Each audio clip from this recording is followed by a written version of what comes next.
Boa tarde. Boa tarde a todos, meus irmãos. Eu sou Orlando aqui da CEF, da Casa de Estudos Espíritas Fraternidade, no distrito de Itaipuaçu, em Maricá, no Rio de Janeiro. E hoje eu estou aqui de volta junto a vocês para tratarmos um assunto do capítulo 7 do Livro dos Espíritos, da segunda parte do capítulo 7, que são as questões que vão da 379 até a 386. E vamos falar sobre a infância. Considerando que a infância é um período em que o espírito reingressa na sua oportunidade de refazimento, na sua capacidade, na sua possibilidade de empreender a sua reforma íntima. Então, muitas das vezes, questões ficam na nossa cabeça e, dentre elas, a grande pergunta: será que o desenvolvimento do espírito que anima o corpo de uma criança pode ser mais evoluído do que seus pais ou dos demais membros da sua família, dessa família terrena? E a resposta é, muitas das vezes, sim. É com muita frequência que sim. O fato é que quando nós olhamos uma criança quanto corpo, nós não olhamos o espírito que anima aquele corpo. E aquele espírito pode ser muito mais experiente e ter adquirido mais habilidades, ter desenvolvido mais sua moral e seus conhecimentos técnicos do que nós que o geramos. Então, essa é uma questão que nós temos que considerar por aí. Ora, não olhar o corpo, nós temos que olhar o espírito, e a gente não consegue olhar o espírito por esses olhos. Por esses olhos nós vemos apenas a carne, o corpo.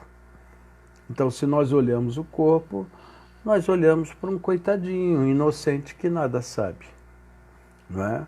Mas, por trás desse corpo, desse corpinho inocente, desse ar de inocente, existe alguém que nós não sabemos quem seja. Vamos saber à medida em que ele for crescendo. Mas, por que que isso acontece? Ora, nesse período em que esse espírito anima um corpo de criança, ele está limitado no seu desenvolvimento, na sua postura, até pela limitação dos órgãos do cérebro, visão, audição, que não estão totalmente desenvolvidos.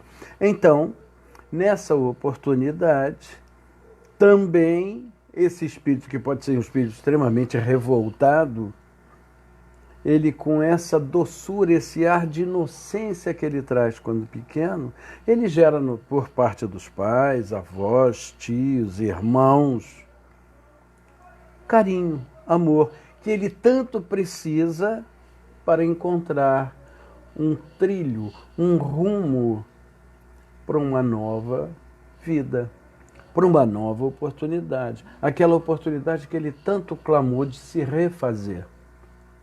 Então, nessa oportunidade, Deus, na sua imensa sabedoria, traz a esse espírito que ora reencarna no corpo de criança, aquele olharzinho de inocente.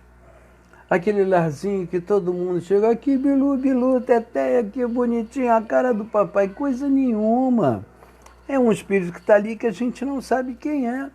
Não sabe mesmo. O véu do esquecimento que nos foi dado não nos faz lembrar desse compromisso assumido lá atrás e com quem assumimos esse compromisso. O fato é que um compromisso foi assumido.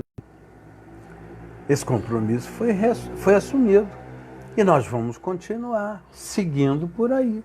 Agora, esse espírito, à medida que esse corpo vai crescendo, vai desenvolvendo seus órgãos dos sentidos, ele vai trazendo mais da sua essência, do seu conhecimento, das suas habilidades e do seu gênio.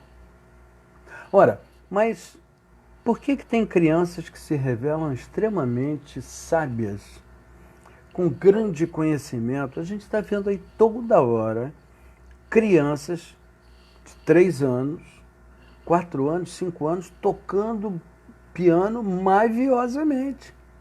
De uma maneira que, para que um adulto chegue a esse ponto, tem que estudar anos e anos e anos e anos. Mas essas crianças trazem consigo essas lembranças do passado de uma maneira mais intensa que a grande maioria.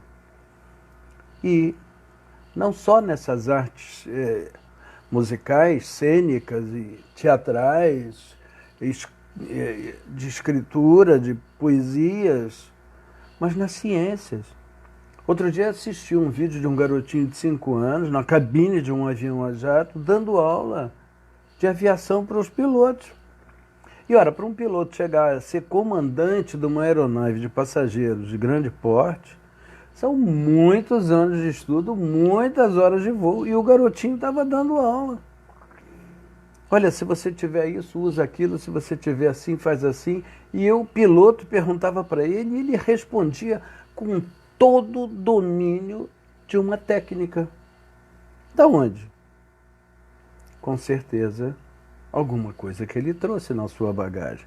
Assim como nós, ao desencarnarmos, vamos levar como bagagem aquilo que nós somos hoje, aquilo que nós fizemos hoje, e isso vai chegar lá do outro lado integralmente, marcado em nosso perispírito. Quando nós voltamos, essas marcas estarão lá presentes, porque é um acúmulo sucessivo de conhecimentos e habilidades. Conhecimento e habilidade são acúmulos sucessivos. Senão, a cada vez que nós reencarnássemos, começaríamos tudo novamente. E não é assim, porque nós precisamos evoluir. E como é que nós vamos evoluir, se não através desse somatório de conhecimentos, através desse somatório de experiências, através desse somatório do nosso aperfeiçoamento moral. E onde é que está o nosso aperfeiçoamento moral, se não no exercício do amor? E é esse exercício do amor que a gente tem que dar para esse espírito que reencarnou, ora como criança, para que ele se toque, para que ele tome isso como exemplo, para que ele, a partir desse exemplo, a partir desse amor recebido, ele possa seguir um caminho melhor. E qual o caminho melhor? O caminho do bem. Se desde pequeno ele receber o amor, receber o apoio, e apoio no sentido de, olha, vamos fazer, você tem essa capacidade, vamos fazer, parabéns. Você tem esse conhecimento, você tem essa habilidade, vamos seguir. Mas olha, o maior ensinamento que os pais podem dar aos filhos é o amor. Esse é o verdadeiro ensinamento. E é através desse ensinamento que ele conhece a noção de respeito, ele conhece a noção de direito, ele conhece a noção do amor ao próprio. Está aí a razão por que uma infância. Porque aquele olharzinho inocente que tudo que ele faz a gente ri. Mas cuidado. É nesse rir que pode estar um sensozinho de maldade. Alguma coisa que precisa ser trabalhada. E é aí que a gente observa e corrige. Essa é a razão da infância. A razão da infância, então, está no receber e sendo mais maleável, não tendo tanta intenção em se fazer valer enquanto personalidade, ele é muito mais suscetível a receber do que a expressar o seu eu por inteiro. Mas essa expressão, ela vai sendo paulatinamente aumentada à medida que os anos passam. Quando chega a adolescência, está revelado o quê? O somatório daquilo que ela recebeu de nós na infância, mais o que ela trouxe. Então isso tem que juntar areia com cimento para fazer a massa. Então, por que o indivíduo de certa idade ele se torna tão diferente? Não é que ele se torne tão diferente, ele é o que ele sempre foi, nós não percebemos, mas o seu crescimento, o crescimento dos seus órgãos de sentido, as suas lembranças marcadas no seu perispírito se fazem presentes com toda a intensidade. Então, ou tivemos um papel interessante e colaboramos para que ele se torne um indivíduo melhor, um indivíduo mais afável, um indivíduo mais amável, mais amoroso, ou falhamos. Mas não é pecado, não, mas falhamos. E ele precisa, mais tarde, conhecer algo que o faça modificar-se. Aí será um exemplo que nós teremos que dar muito mais consistentes, muito mais frequentes, muito mais presentes. E olha, nós como pais estamos sempre habituados a presentear. Deveríamos trocar esse presentear por presenciar. E agora estamos num momento de quarentena e tem uma música muito interessante que fala: abrace seus pais enquanto estão com você, ponha seus filhos no colo e os beije, porque a vida é trem-bala e o tempo passa muito rápido. Então vamos pegar esses picurruchos, abraçá-los, beijá-los e dar a eles as orientações que eles tanto precisam. E qual é a orientação que eles tanto precisam? Amor, carinho, para que eles possam desenvolver a fraternidade. E nesses momentos que nós estamos aí de recolhimento, muitas são as famílias que estão com seus filhos em casa e que, dentro de uma certa medida, terceirizaram a educação desses pequenos. E agora, dentro de casa, estão passando um aperto. Mas tudo tem solução. E tudo tem solução com o quê? Como é que tem essa solução? Com a compreensão, com o acolhimento, com o amor. Ser pai é ser acolhedor. Ser pai, ser mãe é ser acolhedora. Ser pai e mãe é ser amoroso, compreensível, acolhedor, orientadores. Não somos os melhores exemplos, não somos exemplos de perfeição. E não se está falando em perfeição. Está se falando que seja o melhor que possamos ser a cada dia. Sejamos a cada dia uma versão aprimorada de nós mesmos.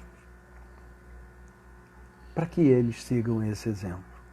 Ainda que tenham passado essa fase da adolescência e tenham desenvolvido as suas personalidades com seus erros, com seus acertos. Reforcemos agora muito mais